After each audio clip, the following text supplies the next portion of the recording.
With a count of almost 100% of votes, Nicaragua's Supreme Electoral Council informed that President Daniel Ortega and Vice President Rosario Murillo secured a landslide victory for another term in office.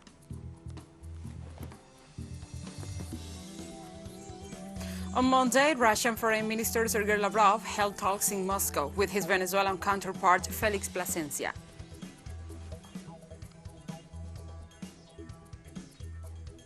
Sudan's security forces repressed protesters who staged a new civil disobedience campaign against the military coup.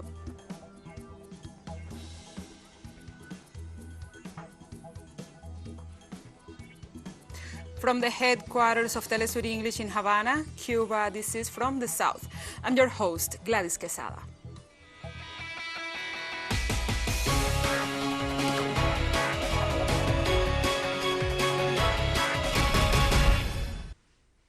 Now we begin with the news. In its second report of the results of the general elections held this Sunday, the Supreme Electoral Council of Nicaragua confirmed the victory of President Daniel Ortega and Vice President Rosario Murillo, as well as the Sandinista National Liberation Front's parliamentary majority. With 97.74% of the ballots counted, the Sandinista National Liberation Front running mates obtained 75.92%, consolidating the popular support for Ortega and Murillo as the President and Vice President of Nicaragua. Brenda Rocha, the President of the Supreme Electoral Council, detailed that turnout at the polls on Sunday was 65.23%. The electoral official also reported that out of total of over 13,000 polling stations, only the count of the votes from 304 were pending, which represents 2.26%.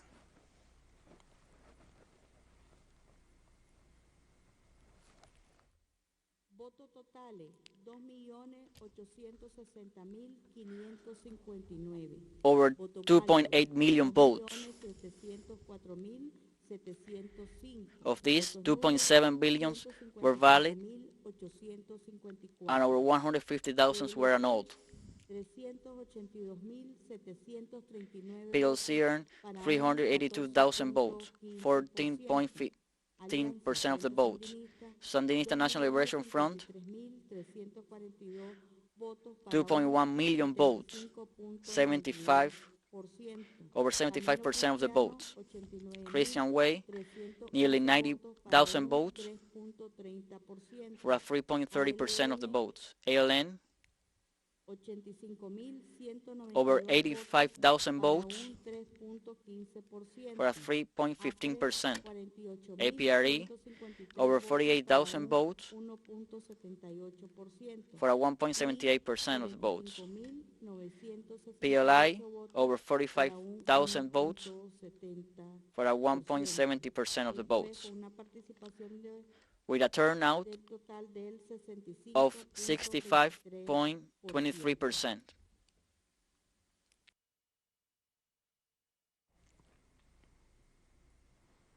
In a speech in the Nicaraguan capital this Monday, President Daniel Ortega referred to the victory achieved in Sunday's elections, despite the attacks on the country's democracy, both from foreign powers and domestic figures supported by them.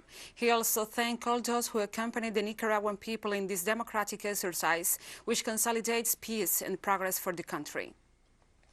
To thanks the greetings that we have received from the Russian Federation, from Raúl Castro, historic leader of the Cuban Revolution, of President Miguel Díaz-Canel, the President of Cuba, Foreign Minister Bruno Rodriguez,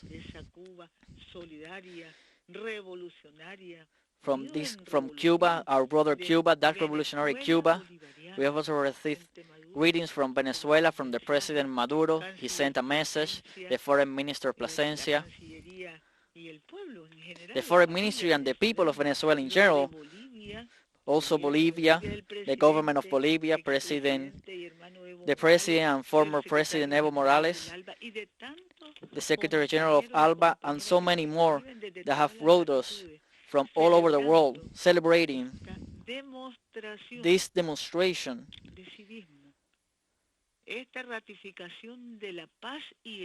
of peace and welfare that yesterday the people of Nicaragua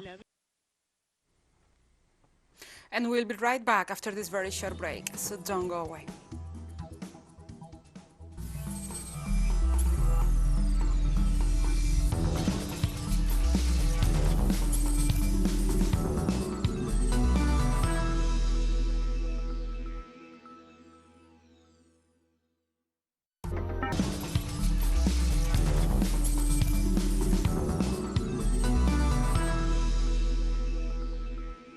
Welcome back to From the South.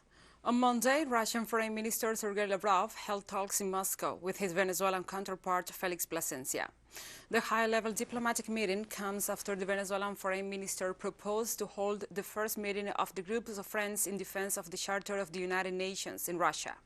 In this regard, Plasencia commented that it will be the first meeting of the group held in a member country and not in the framework of the multilateral forum. The Venezuelan Foreign Minister also reiterated his respect for the principles of the UN Charter and clarified that Moscow and Caracas are working on strengthening the group. During the meeting, Plasencia and Lavrov also reviewed bilateral cooperation mechanisms in different fields.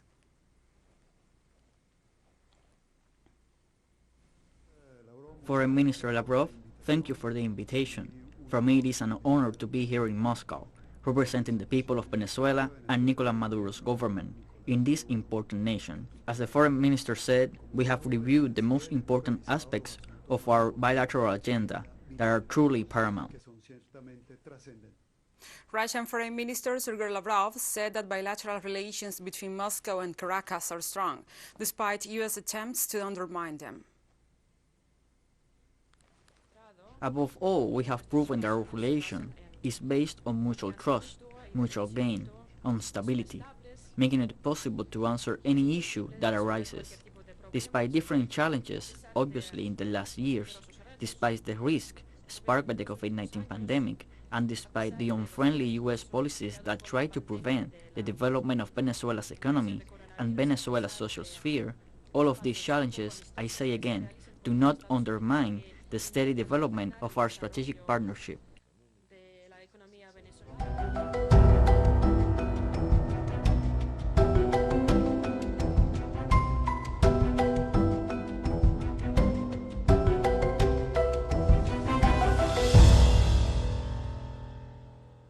Now we address other topics. As the United Nations Climate Conference COP26 enters its second week, our special correspondent Ian Bruce brings us the latest on how the negotiations are developing. On Monday, at the beginning of the second week of this COP26, and it's not really clear where the negotiations and the talks inside have got to. To try and understand this a little bit better, I'm going to talk to Nathan Thankey, who demand climate justice. Nathan, what exactly is going on in there? So we just wrapped up an informal stock-taking plenary, which is just jargon for a session where the president of the COP, Alex Sharma, asked the chairs of the two subsidiary bodies that have been meeting all of last week to wrap up what they've been doing and for him to then present his vision for a process going forward. In that plenary, we heard very, very, very frustrated developing countries, all of the developing countries and all of their blocs expressing a deep-seated frustration with how talks are going at the technical level. Their main frustrations revolve around finance issues, where they say that developed countries are unwilling to actually be serious about their commitments on finance, to acknowledge their failure to deliver previous commitments, and are very reluctant and are derailing talks to set new commitments on finance that would really help developing countries in their transitions. They're also deeply frustrated in particular about the lack of seriousness with regards to loss and damage to help developing countries deal with the impacts. We've heard a lot of rhetoric even about this. News stories about the Scottish government giving £1 million dominated the cycle. But what we're seeing in the talks themselves is a sheer single-minded reluctance and unwillingness to negotiate on the issue of loss and damage, and in particular the issue of loss and damage finance. They're okay to have a workshop here and a workshop there. They're okay to have a website or some kind of institutional arrangement which they might fund a little bit, but on the real issue of even hearing about the needs that developing countries have as a result of climate breakdown, the developed countries are not interested at all. So just to be clear, today is meant to be adaptation and loss and damage day. And what the developing countries want is a separate stream of finance for the damage already done from whatever money might or might not be available for adapting to damage in the future. Is that right? Absolutely. Developing countries are insistent that they are owed finance not just for mitigation, which is to reduce their emissions, and for adapting to climate change, but beyond that, in addition to that, they need finance to deal with the impacts that can't be adapted to. And that's what their key ask has been for many, many years. And that's what they are not seeing any willingness from their developed country partners to engage on at all. Thank you very much indeed. So, as you can see, in spite of the rhetoric, loss and damage and adaptation remain two extremely controversial issues here in the COP26, and ones over which the least developed countries are not in agreement with what's being on offer. And we have more stories coming up after this final short break, so stay with us.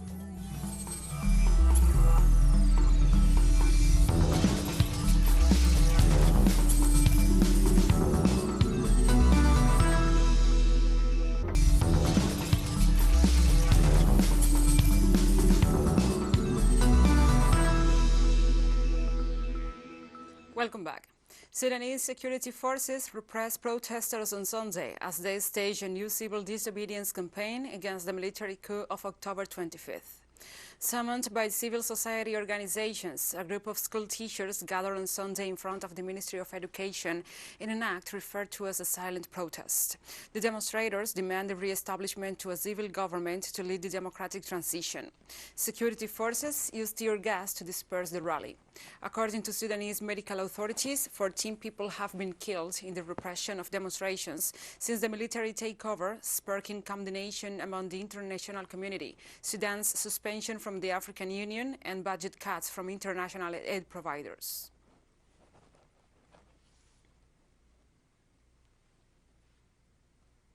Libya's ruling presidential council suspended Foreign Minister Najib Mamouche for administrative violations and barred him from traveling on Sunday. A spokesperson for the council said the three-member body suspended Mamouche on Saturday for carrying out foreign policy without coordination with the council. There was no immediate comment from the foreign minister, but Libya's transitional government of national unity rejected the council's decision in a statement. The clashes due to the suspension of the foreign minister comes after she made controversial statements she made about the 1988 Lockerbie bombing in a BBC interview.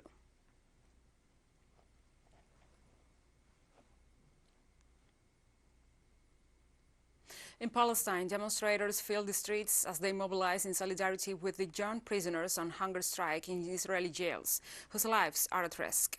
Holding banners and photographs of the prisoners, Palestinians took to the streets of the main towns of the occupied Palestinian territories, demanding the immediate release of the prisoners, whose lives are in danger after a prolonged hunger strike, to protest the conditions under which they are detained. The director of the international relations of the Palestinian Prisoners Club, Raed Amir, said that the situation threatens the martyrdom of the striking prisoners at any moment. Meanwhile, the leader of the Islamic Jihad movement, Khaled al-Bach, confirmed that mediators have made great strides in trying to put an end to the suffering of the Palestinian political prisoners.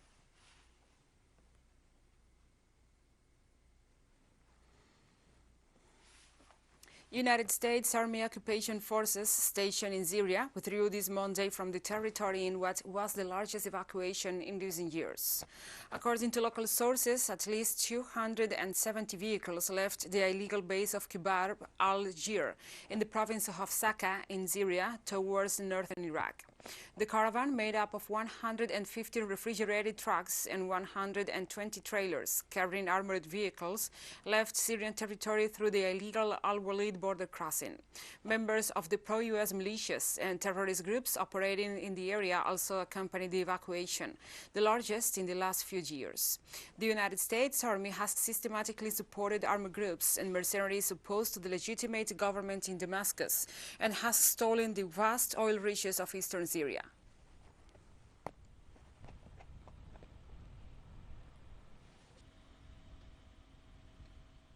On Monday, Iran urged the United States to lift the economic sanctions against the country in exchange for its guarantee not to abandon the nuclear deal and thus safeguard what was agreed in 2015. Foreign Ministry spokesperson Saeed Khatibzadeh explained that once the economic sanctions against the country are lifted, the United States must guarantee respect for other nations and international law, avoiding interference and meddling in the internal affairs of other countries. He reiterated that this is not negotiable, as unless the sanctions are lifted, Iran will not return to its commitments under the nuclear deal with world powers. Talks to revive the Joint Comprehensive Plan of Action are set to resume in Vienna at the end of the month.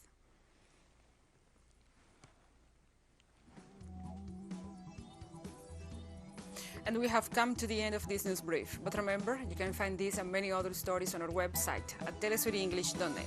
And also, if you feel so inclined, please join us on social media for all the latest news. We are on Facebook, Twitter, Instagram, and Telegram. For Telesur English, I'm Gladys Quesada. Thank you for watching.